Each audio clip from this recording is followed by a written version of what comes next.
सुबह चर्चा की हमारे लीडर ऑफ द हाउस ने, बड़ी खूबसूरत चर्चा की और जिक्र किया सर्वपल्ली राधाकृष्णन का। यहाँ ठीक सामने सर्वपल्ली राधाकृष्णन, उन्होंने एक बात कही थी और मैं वो श्लोक पढ़ना चाहता हूं। मृदुना दारुणं हंति मृदुना हंत्य दारुणम, मृदुना दारुण हंति मृदुना हंत्य दारुणम, ना साध्यं मृदुना किंचित तस्मात् तीव्रतरं मृदु। इसका आशय यह है माननीय सभापति उपसभापति जी कि अग्रेशन से, अग्रेसिव बिहेवियर से आप चीजें हासिल नहीं कर सकते। इस देश में मेरे विद्वान साथियों ने उधर से उपलब्धियां गिनाई, हमारे कुछ विद्वान साथियों ने यहां से कमियां गिनाई। मैं दोनों के बीच में चुनौतियां गिनाना चाहता हूं। चुनौतियों की वजह से आज हम यहां हैं, और सिर्फ हम ही नहीं है, 140 करोड़ लोगों का यह भवन है, चाहे नया वाला हो या पुराना वाला हो। तो आज के दिन ये मेरी ओर से एक विदाई भाषण भी है, अपने दल की ओर से इस इमारत को, जिस इमारत में हिंदुस्तान की तकदीर लिखी गई संविधान सभा के माध्यम से, और वो तकदीर लिखने वाले संकीर्ण दायरों में नहीं सोचते थे। मैं उस पर आऊंगा थोड़ा 2 मिनट के बाद। माननीय सभापति जी,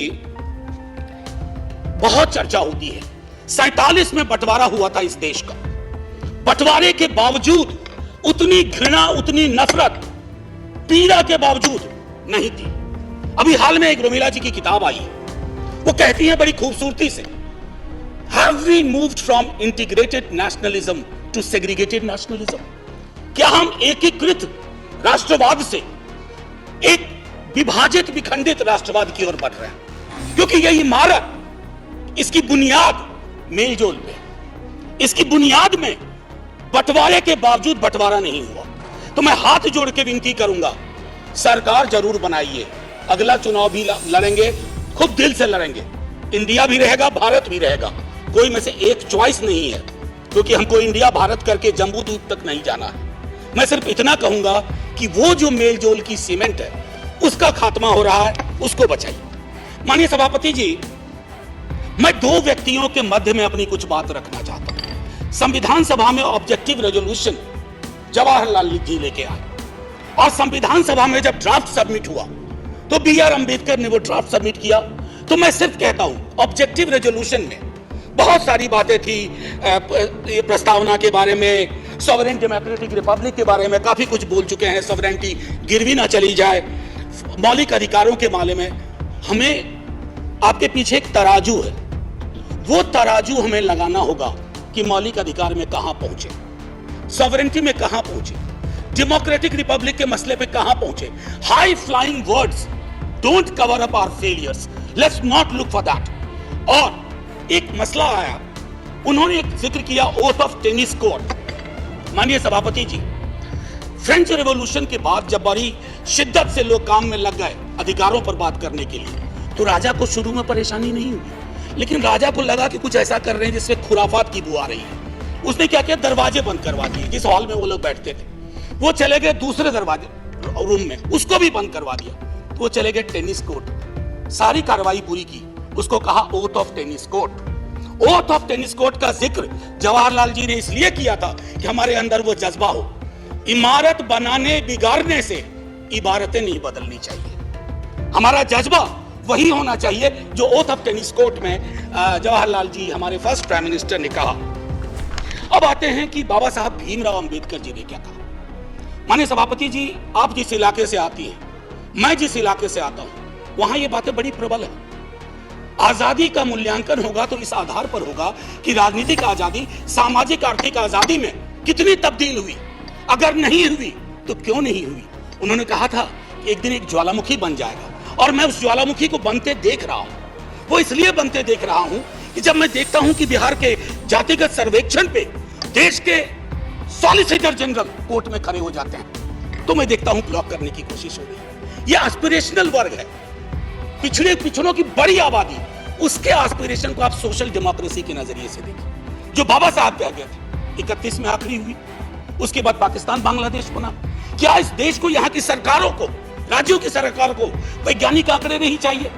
क्या आप आंकड़े आसमान से गिराएंगे? मैं समझता हूं आज के दिन यह भी हमें सुनिश्चित करना होगा कि हम इन आंकड़ों को लाएं, उसके आधार पर अपनी नीतियां तय करें। एक माननीय सभापति जी, अंबेडकर साहब 2 और चीज कहते थे। Preventing tyranny of majority.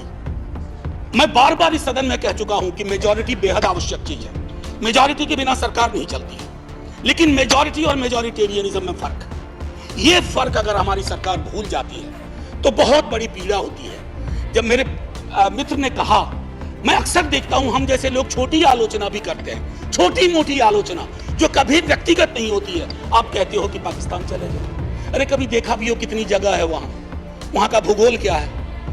इतने लोग नहीं अट पाएंगे। मान लीजिए कि 65% लोगों ने आपको पिछली बार वोट नहीं किया, सबको पाकिस्तान भेज दोगे? ऐसी कोई व्यवस्था होती है? यहीं मेलजुल से रहना है, यहीं मिलकर रहना है। और ये सारी चीजें मैं नहीं कह रहा हूं, खुद अंबेडकर साहब कह के गए थे।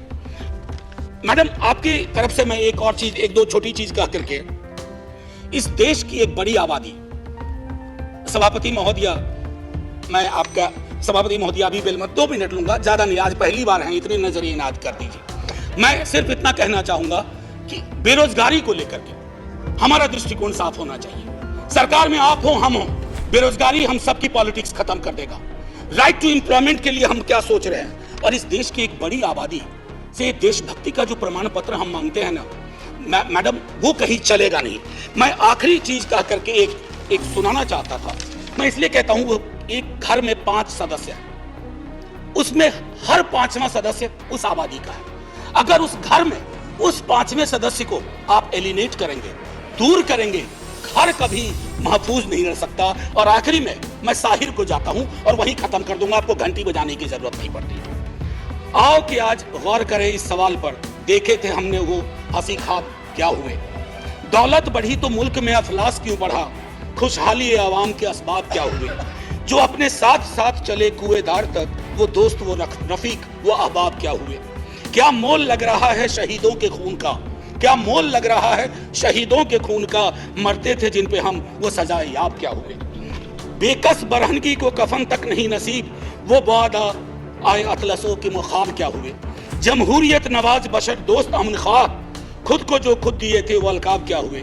मजहब का रोग आज भी क्यों लाइलाज है? मजहब का रोग आज भी क्यों लाइलाज है? वो नुस्खा हाय नादिर व नायाब क्या हुए? हर कूचा शोला जा रहे, हर शहर कत्लगाह, यकजहती या हयात के आदाब क्या हुए?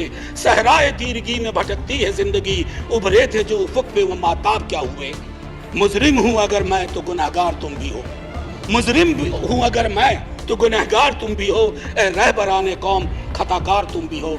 जय हिंद ma'am, and salute to all the freedom fighters, संविधान सभा के उन तमाम लोगों को। और मैं चाहूंगा कि सेंगोल के बगल में एक बड़ी आकृति में इनकी तस्वीरें वहां लगाई जाएं और हमें प्रेरणा देते रहें। जय हिंद।